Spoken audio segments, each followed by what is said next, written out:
Welcome to the deep dive. Today we're going to jump back to 17th century York.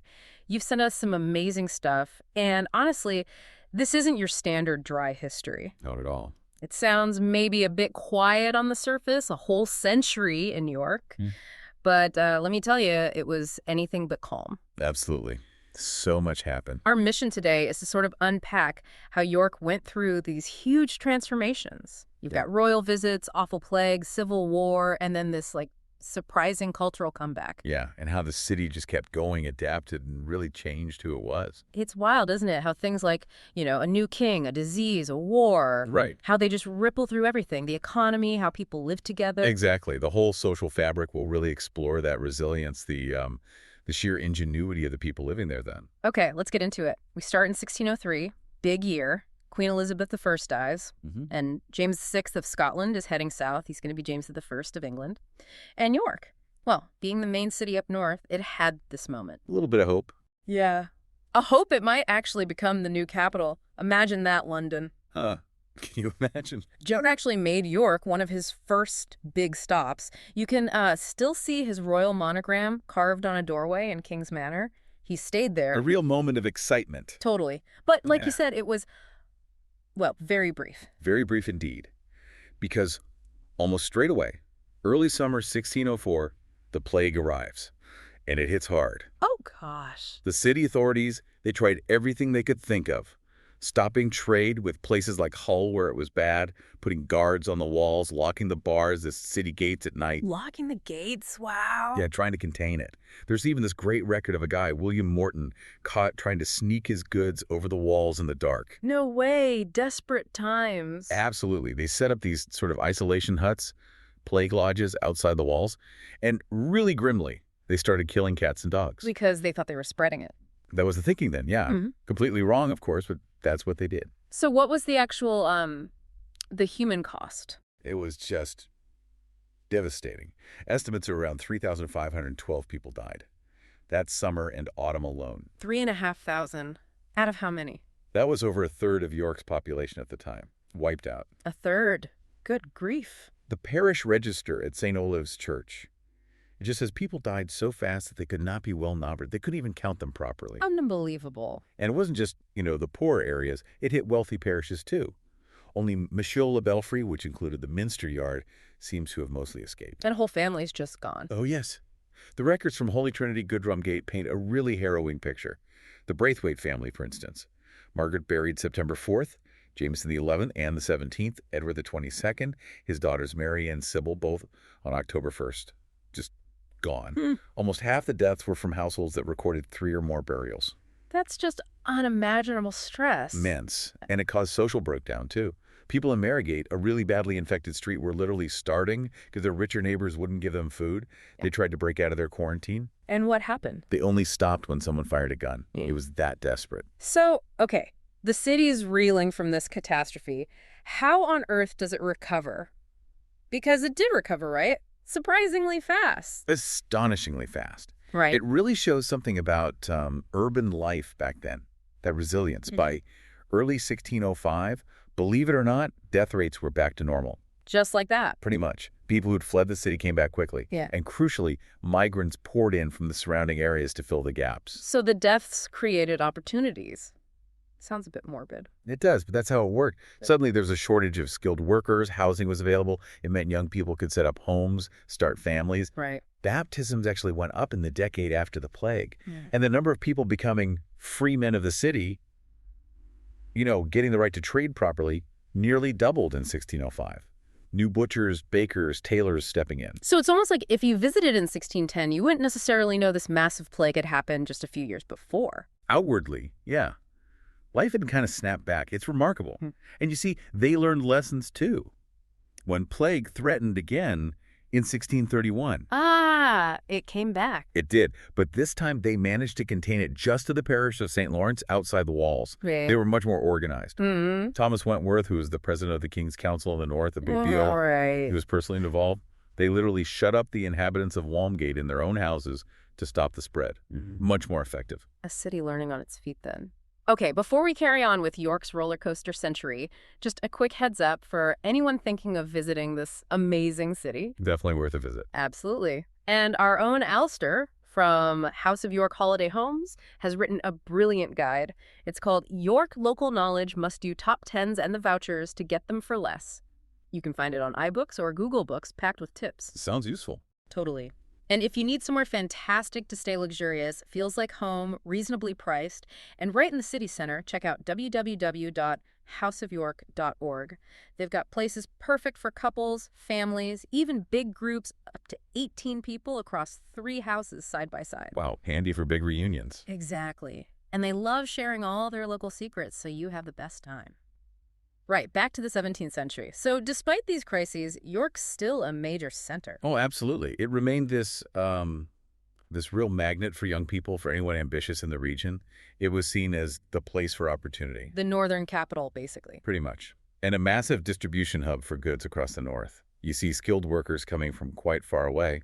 The merchant tailor's records show apprentices from places like Wensleydale. Ah, the wool trade connection's still strong there. Still there, exactly. The economy really runs on distributing goods, food and drink, clothes, leatherwork. So your tailors, merchants, shoemakers, butchers, bakers, innkeepers, they're the big players. And the administration side, the church and courts. Still very important. Drew lots of people in for the markets, for legal cases. The courts were hearing something like 2,000 cases a year. It was a busy, bustling place. Okay, so here's where it gets really interesting for me. After 1660, the Restoration, things change again, right? The council in the north gets abolished. Yes, and that was a blow. It reduced York's pull as a legal and admin center. You see a drop in the number of innkeepers becoming freemen, for example. But wasn't all doom and gloom. Not at all. New doors open. The economy actually diversified. You see more laborers, but also, fascinatingly, this rise in people providing luxury goods and services. Catering to the gentry. Precisely. Bookbinders, clockmakers, goldsmiths, painters, even professional musicians start appearing in decent numbers by the 1690s. So York's becoming more sophisticated. In a way, yes. And the established merchants, even with overseas trade maybe declining a bit, they were still doing well enough to splash out on rebuilding parts of the Merchant Adventurers Hall. That imposing entrance on Fossgate you can still see today, that's them showing off their status. But beneath this prosperity, life was still tough for many, wasn't it? You mentioned mortality earlier. Incredibly tough. Infant and child mortality stayed shockingly high. Even in well-off parishes, something like 4 out of 10 children died before they reached 10 years old. 4 out of 10, wow. And York wasn't like modern cities with clear, rich, and poor areas. Everyone lived pretty much cheek by jowl. So poverty, destitution, it was right there, visible to everyone. Did they try to do anything about it? Yes, there were efforts, providing work, like spinning and weaving at St. George's House, and a lot of private charity. Wealthier folks left money in their wills for things like handing out bread, paying for apprenticeships for poor kids, helping widows. And almshouses, were they a big thing? Very much so. In the 17th century, you see several established like Thomas Watkinson's Hospital, Thomas Agar's Hospital, and Sir Arthur Ingram's almshouse in Bootham for 10 poor widows. Ah, Sir Arthur Ingram again. He sounds like a major figure. He really was. Made a fortune in customs, invested heavily in building projects, like big upgrades at King's Manor. He built this grand house for himself right next to the treasurer's house in Minster Yard. Someone at the time rather sniffily described its decorations, lions, bears, apes, as something only to delight children, but it definitely made a statement. Minster Yard was becoming a showcase for this new wealth. Right, so alongside all this economic and social change, there's religious tension brewing, too, before the Civil War kicks off. Oh, definitely. National politics, especially religion, starts impacting York directly. Early in the century, you had quite a strong Puritan influence. Supported by the authorities. Yes, encouraged by the archbishops at the time, and the city corporation even paid for its own Puritan-leaning preachers. But then, after about 1628, things flip. How so? New archbishops arrive who are Arminians. Their focus shifts away from preaching towards order, ceremony, sacraments, more high church, you might say. And that caused friction. Big time. Lots of York clergy got into trouble in the 1630s for not following the new rules. The city corporation even bought the right to appoint priests in 2 parishes, specifically to keep their Puritan preachers safe. But it led to complaints about ministers not saying the proper prayers. You can really see the battle lines being drawn. And King Charles I himself gets involved. He does. When he visits in 1633, he's fully behind the Arminian bishops. He orders these unsightly pews removed from the They're minster. ones people had paid for themselves. Exactly. And he donates 1,000 pounds, a huge sum, for a new organ and to gild the altar screen, really pushing that high church style. And this feeds into local power struggles, too, between the city and the minster. Absolutely. There were these ongoing, sometimes slightly comical, but deeply serious arguments about who had authority where. Remember the Ostdeacon putting his stall higher than the Lord Mayor's in the Minster Choir? Uh-huh. Yes, incredible pettiness. It sounds petty, but it was about real power. The dean and chapter, the Minster authorities, claimed all sorts of privileges. They had their own little territories, liberties within the city where tradesmen could work without being city freemen, and even where criminals could technically hide from the city magistrates. It was a constant source of conflict. So you've got religious tension, political tension, these local power squabbles. It's all simmering away. And then 1642 happens. Bang. Charles I arrives in York, but not leading an army. No, as a refugee, right, fleeing London. Exactly, running from the hostile London mob. His arrival wasn't exactly met with universal joy in York, mind you. Some of the Puritan council members pointedly stayed away from meetings. But York becomes the center of things. For 6 months, yeah, it's effectively the capital of England. The king's living in Sir Arthur Ingram's fancy house. He sets up his printing press in St. William's College. Minster Yard, basically, because Royalist HQ. Was there much fighting in York at this stage? Surprisingly little, actually. Lots of tension, skirmishes nearby, but the city itself wasn't yet a battlefield. But that changes. York's too important strategically, isn't it? Way too important. The crunch comes in 1644. After the Royalists lose badly at Selby, suddenly York is isolated and becomes the main target. The Siege of York? The Siege of York. April 23rd, 20,000 parliamentarian and Scottish troops surround the city. It must have been terrifying for the people inside. What was life like during the siege? Grim. Food rationed. Soldiers billeted everywhere, even the richest houses. They imposed an oath against the Scots. Records show payments for straw for soldiers, bread for dragoons, caring for the wounded. Constant pressure. And the fighting got serious. Very serious. June 5th, parliamentarian cannons on Lamel Hill just pound Walmgate.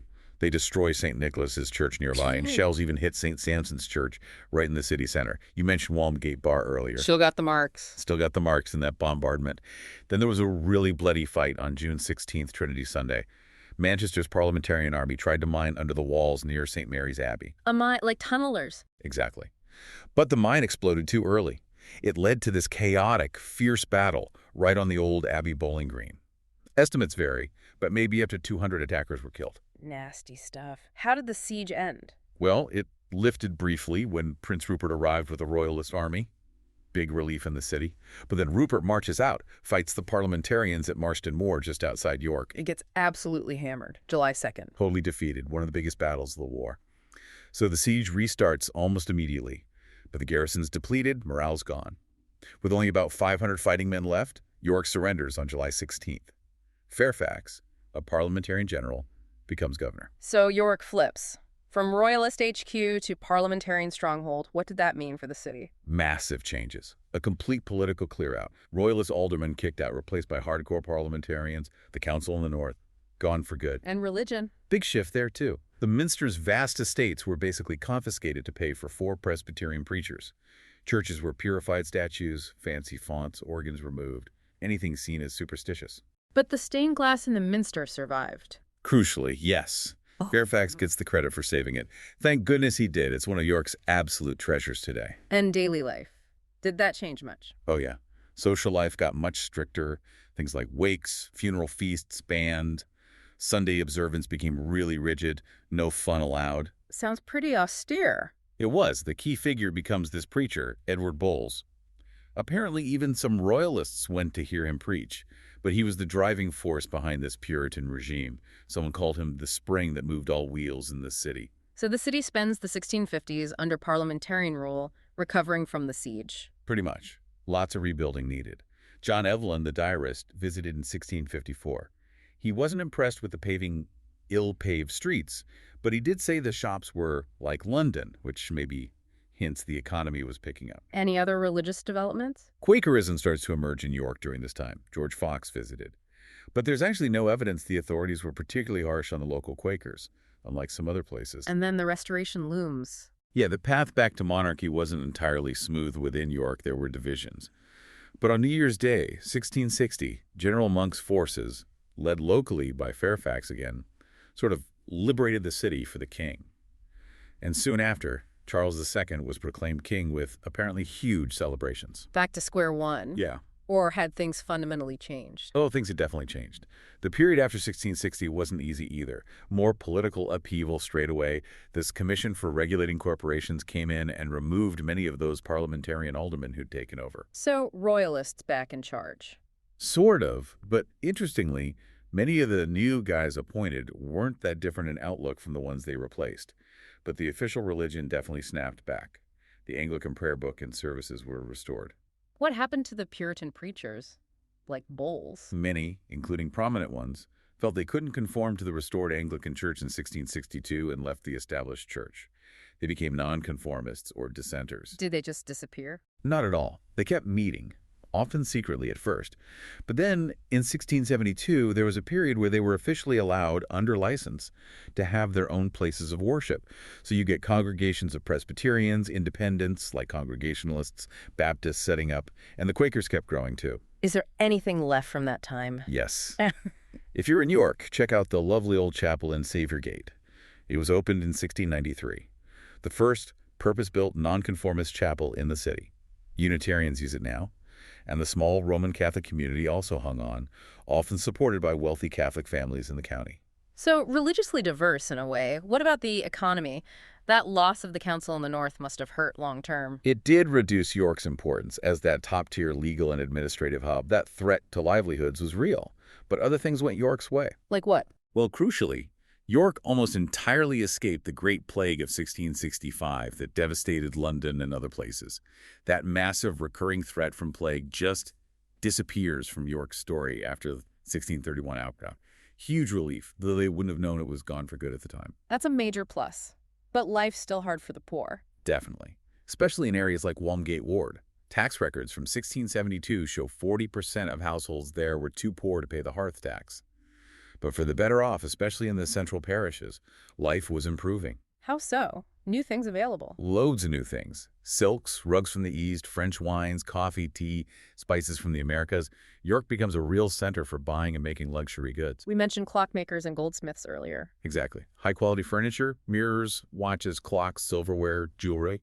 They even set up a Royal Mint branch in York in 1696 for a while to help deal with a national shortage of coins. So it sounds like York is reinventing itself, not so much an admin center more, a cultural and consumer hub? That's a great way to put it. It really becomes the cultural capital of the North. Craftsmen weren't just making things, they were artists.